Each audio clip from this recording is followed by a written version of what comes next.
اشهد ان لا الہ الا اللہ وحدہ لا شریک لہ واشهد ان محمدا عبدہ ورسولہ اما بعد۔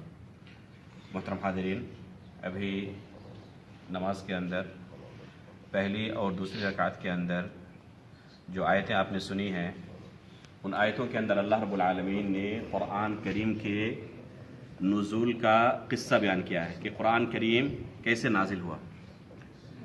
سورہ بقرہ کے اندر اللہ رب العالمین کا ارشاد ہے: شہر رمضان الذی انزل فیہ القرآن ھدی للناس وبینات من الھدی والفرقان۔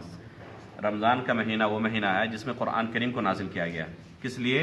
ھدی للناس، انسانیت کی ہدایت کے لیے، تاکہ لوگ اس سے ہدایت حاصل کریں۔ یہ ہدایت ہر ایک کے لیے ہے، ضرورت ہے کہ ہم اس کو پڑھیں، سمجھنے کی کوشش کریں اور اس سے ہدایت حاصل کرنے کی کوشش کریں۔ جو دوسری آیت میں رکعت کے اندر سورت تلاوت کی گئی ہے، اس کا نام ہے سورۃ القدر، انا انزلناہ فی لیلۃ القدر۔ اس سورت کے اندر اللہ رب العالمین نے بیان فرمایا ہے کہ رمضان مہینے کے اندر ہم نے کس رات اس قرآن کو نازل کیا۔ وہ رات ہے لیلۃ القدر، شب قدر جسے ہم کہتے ہیں۔ اب سوال یہ پیدا ہوتا ہے کہ کیا لیلۃ القدر کو، شب قدر کو پورا قرآن ایک ہی مرتبہ نازل ہو گیا تھا، یا نبی کریم صلی اللہ علیہ وسلم پر 23 سال کی مدت میں تھوڑا تھوڑا کر کے نازل ہوا ہے؟ تو اس چیز کو سمجھنے کی ضرورت ہے۔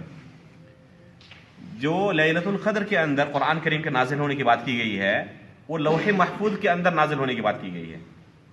ایک ہی مرتبہ پورا قرآن لوح محفوظ کے اندر جو نازل ہوا تھا، اس کی بات کی گئی ہے کہ لیلۃ القدر کے اندر ہوا ہے۔ لیکن جہاں تک نبی کریم صلی اللہ علیہ وسلم پر قرآن کے نازل ہونے کی بات ہے تو 23 سال کی مدت میں تھوڑا تھوڑا کر کے نازل ہوا ہے۔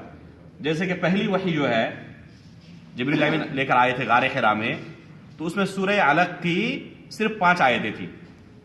اقرأ بسم ربک الذی خلق، خلق الانسان من علق۔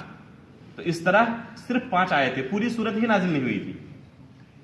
اور الیوم اکملت لکم دینکم واتممت علیکم نعمتی ورضیت لکم الاسلام دینا، اس آیت کے بارے میں آتا ہے کہ یہ عرفات کے میدان میں نازل ہوئی تھی آیت، جس کے اندر اللہ تعالیٰ نے اس دین کے مکمل ہونے کا اعلان کیا ہے۔ تو نبی کریم صلی اللہ علیہ وسلم پر 23 سال کی مدت میں تھوڑا تھوڑا کر کے یہ قرآن حسب ضرورت نازل ہوتا رہا۔